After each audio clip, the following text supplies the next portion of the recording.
Alright, so got the door back on. Got the pins back in. So now beforehand you could hit that door, this top corner right there was hitting my door frame right here. So that's how far that thing had dropped. And I couldn't hardly get it to close.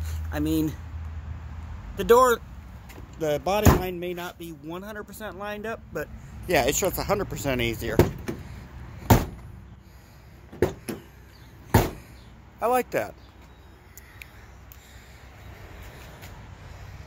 So that'll work.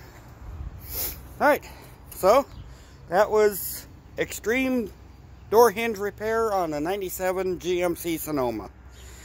And putting that door on was a lot easier with the floor jack.